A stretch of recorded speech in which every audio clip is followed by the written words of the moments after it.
Hello friends, आज हम IPC के सेक्शन 99 से सेक्शन 106 के बारे में बात करेंगे। ये सेक्शन आईपीसी के लिए और जो सज़ा हो रही है किसी आरोप में, उसके लिए बहुत इम्पॉर्टेंट, बहुत मायने रखते हैं ये सेक्शन। इसमें सेक्शन 99 कहता है acts against which there is no right of private defence. ऐसे कौन कौन से कार्य हैं जिनमें प्राइवेट डिफेंस लागू नहीं होता या प्राइवेट डिफेंस माना नहीं जाता? वो कौन कौन से कार्य हैं? ऐसा कोई कार्य जिससे मृत्यु कारित होना संभव नहीं है या आशंका नहीं है, या घोर उपहति मतलब बहुत बड़ा नुकसान शारीरिक या संपत्ति का क्षति होना संभव नहीं है, या ऐसा उसका उद्देश्य नहीं है। अब ऐसे किसी कार्य में जिसमें मृत्यु का होना संभव नहीं है या मृत्यु का होना उसमें नहीं पाया जाता कि मृत्यु हो जाती या उसमें घोर उपहत्य कारित हो जाती, तो वहां प्राइवेट प्रतिरक्षा का अधिकार नहीं होता। अब इसमें बात ये आती है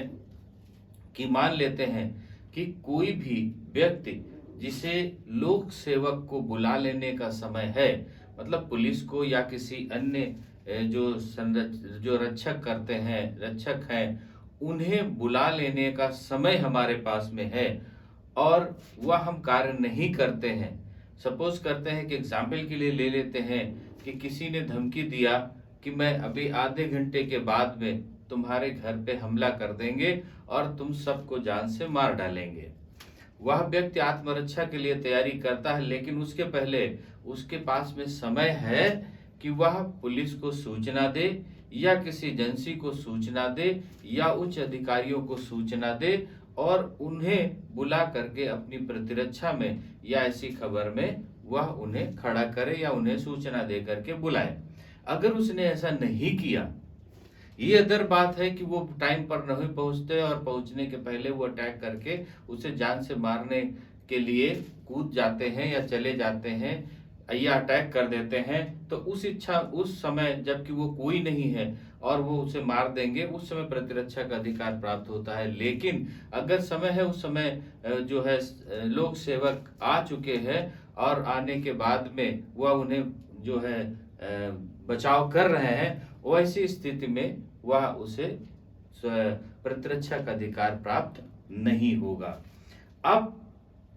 जब मान लेते हैं कि कोई व्यक्ति ऐसा आ जाता है कि जो लोक सेवक बन करके आता है और उसे स्पष्टीकरण मांगने पर वह व्यक्ति वह नहीं देता है कि वह लोक सेवक है। सपोज करते हैं पुलिस की ड्रेस में कोई व्यक्ति आ जाता है और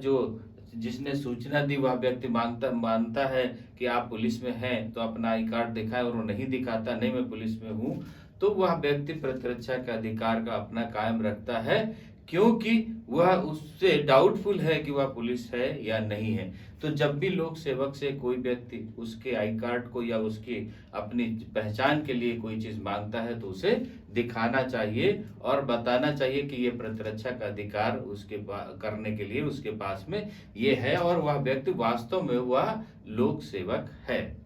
तो उसमें प्रतिरक्षा का अधिकार कब जो है प्राप्त नहीं होगा? जबकि उसके पास समय है कि वह लोक सेवक को बुला सकता है और उसे सूचना दे सकता है और उसके द्वारा वह अपने आए हुए ऐसे किसी आपदा को वो टाल सकता है या ऐसे किसी भी घटना को वो टाल सकता है, तब उसे जो है प्रतिरक्षा, प्राइवेट प्रतिरक्षा का अधिकार नहीं प्राप्त होगा।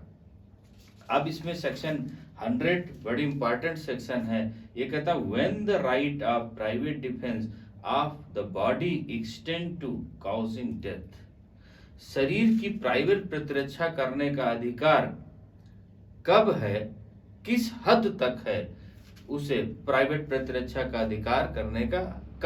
किस हद तक है, ये इसमें बिल्कुल स्पष्ट क्लियर कर दिया गया। तो इसमें पहली बात कही गई है कि अगर उसका परिणाम, हमले का परिणाम मृत्यु कारित करना न हो, मतलब ऐसा हमला हो कि जिससे वह मृत्यु हो जाएगी, तब उसे अपने शारीरिक प्रतिरक्षा करने का प्राइवेट अधिकार है। कि वह अगर वह प्रतिरक्षा नहीं करेगा तो वह मार ही दिया जाएगा, ऐसा बिल्कुल श्योर है, तब उसे प्रतिरक्षा करने का अधिकार है। नंबर दूसरी बात आती है कि ऐसा हमला जिसमें घोर उपहति, बहुत बड़ा शारीरिक उसका नुकसान हो जाएगा, उसका अंग कट जाएगा, या ऐसा कोई उस पर हमला हो जाएगा कि उसका परिणाम मृत्यु हो सकती है। जब ऐसी घोर उपहति होगी तब उसे प्रतिरक्षा, प्राइवेट प्रतिरक्षा करने का अधिकार है। तीसरी बात आती है कि अगर कोई बलात्संग या रेप करने के लिए हमला कर देता है कि वह रेप कर देगा उसका, और उस समय कोई ऐसी बात आ जाती है तो प्राइवेट प्रतिरक्षा करने का अधिकार है। और चौथी बात आती है कि प्रकृति के विरुद्ध, नेचर के विरुद्ध में अगर कोई काम तृष्णा से या ऐसी कोई चीज से, जैसे as assault with the intention of gratifying unnatural last.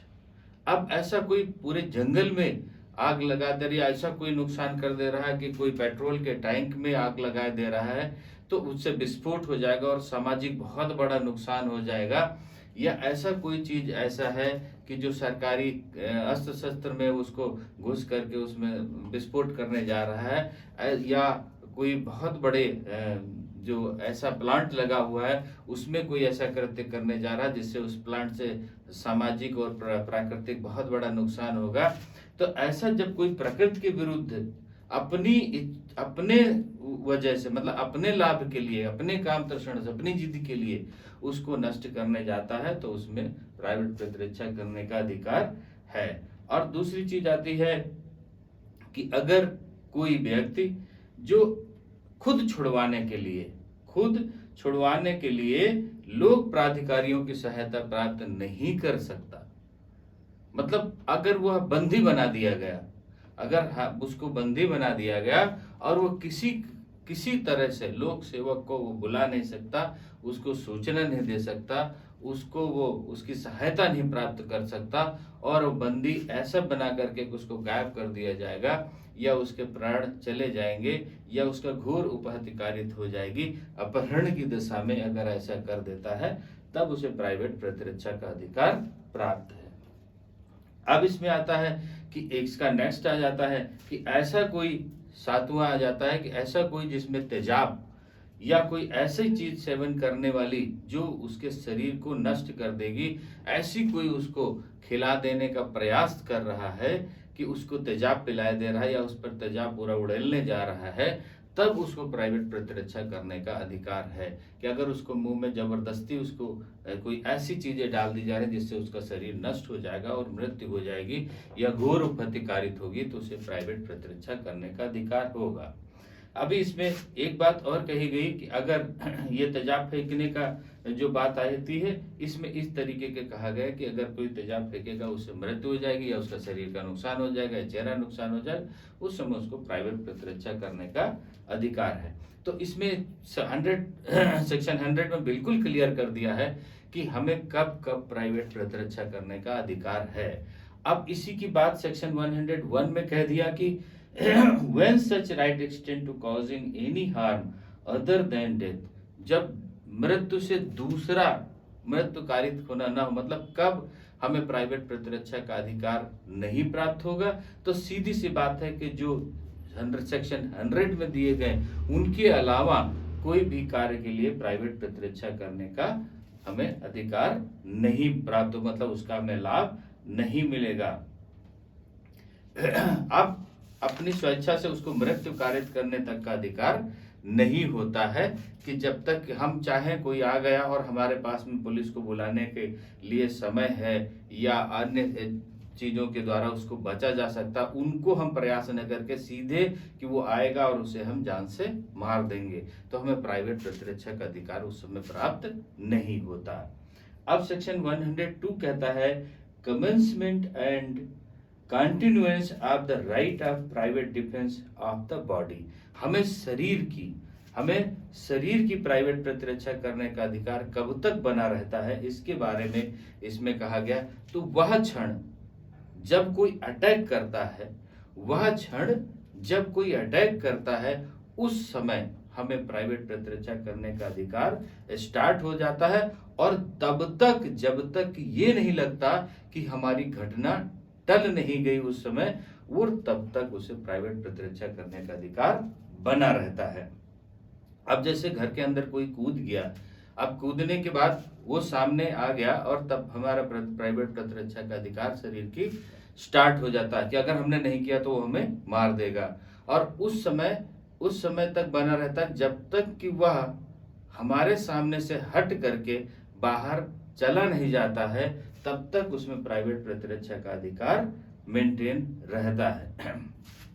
तो ये बात आ जाती है इसमें कि प्राइवेट प्रतिरक्षा का अधिकार बना कब तक रहता है। अब इसमें एक बात कह दें कि हम कोई व्यक्ति हमारे घर में, जैसे अभी हमने बताया कि कूद गया या डकैती डालने आ गया, अब वो लोग डकैती डाल करके चले गए और फिर भी हम उसमें से फायरिंग कर रहे हैं, तो वह हमारा अविधिक कृत्य होगा, प्राइवेट प्रतिरक्षा के अधिकार में से नहीं आएगा। इसके बाद सेक्शन 103 में कहते हैं when the right of private defence of property extend to causing death. अब कब तक इसमें कहा गया है कि कब तक संपत्ति की प्राइवेट प्रतिरक्षा करने का अधिकार हमारा बना रहता है, किस किस में बना रहता है। जैसे अभी हमने 100 में पढ़ा कि डेथ या हमारे चीज में कब हमारा प्राइवेट प्रतिरक्षा का अधिकार बना रहेगा, जब डेथ में आएगा। उसके बाद शरीर की घोर उपहति में आया कि कब तक बना रहता है। अब आया है सेक्शन 103 में संपत्ति के लिए कि संपत्ति को जो प्रतिरक्षा करना है, संपत्ति की जो रक्षा करना, उसके लिए प्राइवेट प्रतिरक्षा का अधिकार कब तक मेंटेन रहता है, किस किस कंडीशन में मेंटेन रहता है। तो इसमें पहला कह दिया कि लूट, पहला रॉबरी, अगर लूट है तब हमें प्राइवेट प्रतिरक्षा करने का अधिकार संपत्ति का है कि अगर हमने ऐसा नहीं किया तो लूट हो जाएगी, मेरी संपत्ति चली जाएगी। दूसरी हाउस ब्रेकिंग बाय नाइट, रात्र में गृह भेदन। अब कोई आता है कि रात्र में दीवार तोड़ने लगता है और तोड़ करके अंदर आ जाएगा और संपत्ति को नुकसान हो जाएगा। तो अगर रात्र में गृह भेदन हो रहा है तब उसे प्राइवेट संपत्ति की प्राइवेट प्रतिरक्षा करने का अधिकार है। उसके बाद आता है कि अग्नि द्वारा, अब कोई आग लगा देगा तो प्राइवेट प्रतिरक्षा करने का अधिकार है हमारे पास में। आप सपोज करते कि बहुत बड़ा एक फसल का ढेर लगा हुआ है, किसी व्यक्ति का पूरे साल की मेहनत उसमें लगी हुई, और एक व्यक्ति चुपचाप रात को रहा है, अगर वो आग लगा देगा तो पूरी फसल उसकी, और लगाने ही चलता है, वैसे उसको प्राइवेट प्रतिरक्षा करने का अधिकार प्रारंभ हो जाता है कि उसको पता ही नहीं चलता और सामने आ जाता है टेंडम उसको लगाने। अगर लेकिन पहले से पता है तो प्राइवेट प्रतिरक्षा का अधिकार प्राप्त नहीं होगा, क्योंकि वो इंफॉर्मेशन दे सकता है लोक सेवक वगैरह को। अब तो इसमें आता है कि जलयान। अब कोई ऐसा व्यक्ति आ जाता है कि नीचे से जलयान में विस्फोट करने जा रहा है या जलयान उसका डूब जाएगा, तब उसको प्राइवेट प्रतिरक्षा करने का अधिकार है। अब आवास, वो बम विस्फोट से आवास को नष्ट कर देगा, तब उसे प्राइवेट प्रतिरक्षा करने का अधिकार है। अब इसमें फोर्थ कहा गया चोरी, या चोरी की बात करी गई कि अगर थेफ्ट है, मिसचीफ ऑफ हाउस ट्रेसपास है, चोरी है, या चुपचाप खिड़की को निकाल करके उसके अंदर आने से चुपचाप गृह अत्याचार करने में है, तो अगर ऐसी चीजों में है तभी जिसका परिणाम घोर अपहति होगा कि बहुत बड़ी संपत्ति का नष्ट हो जाएगी और व्यक्ति को भी नष्ट हो सकता है। तो ऐसी चीजों में हमें जो है प्राइवेट प्रतिरक्षा करने का अधिकार है। एक अगली चीज आती है विस्फोट के प्रति। अगर कोई बम लेकर के आ रहा है और सपोज करके उसको दगा देगा और वह संपत्ति नष्ट हो जाएगी, तब हमें प्राइवेट प्रतिरक्षा करने का अधिकार है। अब इनमें से एक अपवाद आ जाता है कि कोई व्यक्ति कब्जा करने की बात आता है कि हमारे घर पे वो कब्जा कर लेगा, तब हमें प्राइवेट प्रतिरक्षा करने का अधिकार है। लेकिन वहां पर बात आती है कि अगर ओरिजिनल मालिक है, कब्जेदार कोई है उसमें रह रहा और ओरिजिनल मालिक उसमें आ जाता है और तब वह उसे मार देता है, तो प्राइवेट प्रतिरक्षा के अधिकार के अंतर्गत वह नहीं आएगा। तो इसमें आप बात करी कि ओरिजिनल मालिक जो है अगर वह कभी आ जाता है तो वो कहता है कि हम प्राइवेट प्रतिरक्षा के तहत उसे हमने मार दिया, तो उसमें वो प्राइवेट प्रतिरक्षा में नहीं आएगा। सेक्शन 104 में कहा गया when such right extend to causing any harm other than death.